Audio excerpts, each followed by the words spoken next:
Hello, welcome.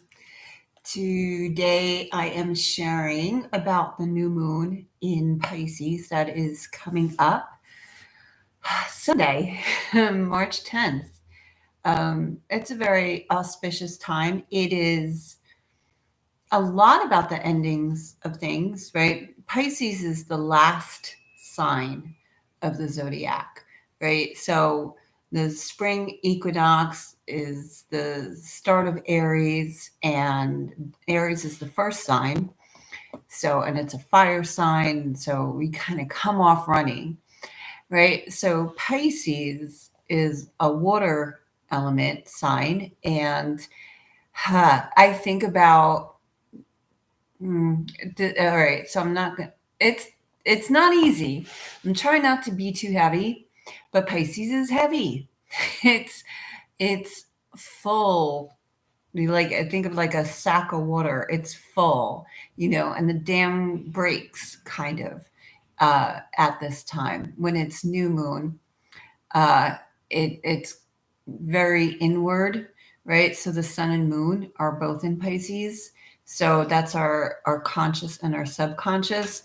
So what we're feeling on the inside and what we're observing on the outside are all heavy and heavy emotionally.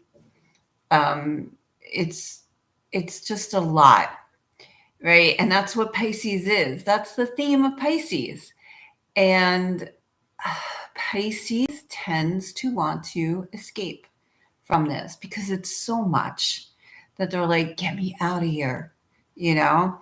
And that's why there's, with the Pisces archetype, whether it's your sun sign or, somewhere in your natal chart, there's a heaviness, right? That we move through. It's kind of like moving through muck.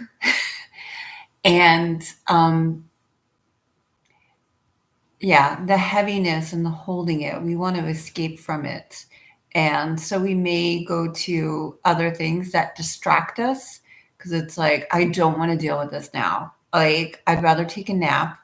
I'd rather have a drink. I'd rather have a toke. I'd rather do anything else than deal with this stuff. Right. And I've been experiencing that for myself of that playing of distraction versus action. Ha, I didn't see that coming. So, but it's true, right? Like, it's like, I don't want to. And it's like the child inside of us that wants to be held and protected from the harsh, cruel world. And it's like, just keep me safe and keep me kind of incubated, right? And that is the go-to for Pisces. Okay, so I know this very well. If you haven't guessed, like, oh, gee, is there Pisces in Jen's natal chart? Yes, it is my rising or my ascendant sign, which is very interesting because my sun sign is Cancer. Cancer is also water, also very emotional, takes on the energy, emotions of the world, and Pisces just carries everything, and wants to escape, but there's really no escape because if you dive into addiction, it just brings up more stuff to deal with. So, so this is the new moon, right? Our conscious and our subconscious are connected in this Pisces heavy emotional stuff. And it's also an ending. All right, so this is going to get a little deeper, a little darker. I'm thinking about funerals because it's the last sign. So we're saying goodbye to a lot, right? We're saying goodbye to the last astrological sign year, right? Because Aries is the new. It is the first sign. It's a fire. It's the spring equinox, right? That's when our energetic new year starts, beyond our calendar year. So there's a shift, there's a shedding, there's a newness. And to be present with that, like we have to shed all of this other heaviness, or at least integrate it, right? So it's more than just shedding, because that is what the full moon, offers us. But it's a moving forward. So we do leave things behind. There is a grieving process of whatever it is, and it could be very simple. Maybe it's letting go of expectations. Maybe it's letting go of lethargy, of not doing, what we came here to do. Maybe it's letting go of relationships. This is getting heavier. Maybe it's letting go of other situations, maybe jobs, maybe home, moving. It's a lot. And I just want to validate that and acknowledge it. No matter how seemingly insignificant the goodbye or the letting go of is, it still has a weight. It still has a heaviness. It still has an impact. There is a loss. And I just want to validate and acknowledge that. All right. So, yeah, it's heavy. So that's coming this weekend, right? You're going to start feeling it maybe Friday, Saturday, and then Sunday. You may not even want to come out of bed, or get off the couch. And that's okay, to nurture yourself, take care of yourself. And then a few days after, maybe Monday, Tuesday, it's a slow start, and I'm going to acknowledge that as well. So it's a lot, but it's us processing it as well. I went through this practice of myself moving on my own path, on my own journey. And sometimes it's not as fast as I want it to be. And I'm like, oh, I'm not anywhere near where I think I should be. I've been doing this for over a decade, like this intense focus on my spiritual path. And because I'm not raising a family, it's me, and I had the support of my husband, I had the support of my friends, and it's awesome. So I'm like, oh, I should be further. But no, it's a diving deeper.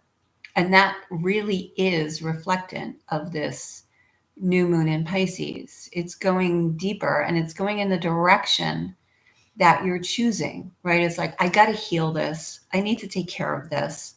I need to acknowledge this. And however you choose to do it, right? Just trusting yourself that is the right step for you. It could be going for a walk. It could be getting a massage. It could be taking a yoga class. It could be getting a Reiki session. It could be talking to a therapist or a coach. It could be like any of these things, but it really is about self-care, because it is a deep dive. And there's been so many shifts happening in the past few months. 2024 so far has been pretty intense, and maybe not what in the ways we expected it to be. So the unfolding, we have no control over it. We only have control over our own choices, how we show up for it. And there is that balance of will and surrender, which I could do a whole thing about that. But to take care of yourself, right? It is heavy, and I am going to acknowledge that. Pay attention to your dreams, right? Pisces is the dreamer, and a lot of wisdom is given to us through our dreams when our conscious and our subconscious are not fighting each other so much. And then we're a little bit more relaxed and open to receiving information or messages. That wisdom, that innate wisdom that the ego or the outside world or whatever, however you connect with that or resonate with that. It's like, no, that's BS, blah, blah, blah. Our dreams will bring us back on track if we pay attention. So I am journaling my dreams. It's a need to go to, and they've been more intense, more lucid. So for me and for a lot of people that I speak with, so if you haven't been noticing, I would just say notice, or maybe even, this is really good, ask a question before you go to sleep. Like, what do I need to know? And kind of use it to your advantage, and then wake up and, write down whatever you remember. You're not going to remember everything, and that's okay. Your subconscious remembers it. So new moon is a great time for that practice. So I'm going to open that up for you. If you're interested in doing like a guided meditation for that, I can create that. So just let me know. And with that, I wish you many blessings and much love, right, for this time, because sometimes we lose love for ourselves when we go through these transitions, and it's like, I'm not showing up good enough, or I'm not enough, or I'm too much, right? All of these things. And that we are more beautiful, more lovable than we give ourselves credit for, and that we acknowledge. And that's old conditioning, that we can definitely let go of. Like, that's a celebration to let go of that stuff. So I'm here for you. All right. If you want to book a call with me, let me know. I have all my information out there. The call is free. Just let me know where you're at, what you're dealing with, and I'll just let you know how I may help, and maybe I'll direct you to someone who's more suited to help you better. All right. So that's everything. Much blessings for you. Um, Even though it may seem you're alone at times, you are not alone. You are never alone. And I just give you big air hugs and blessings. Namaste. Thank you.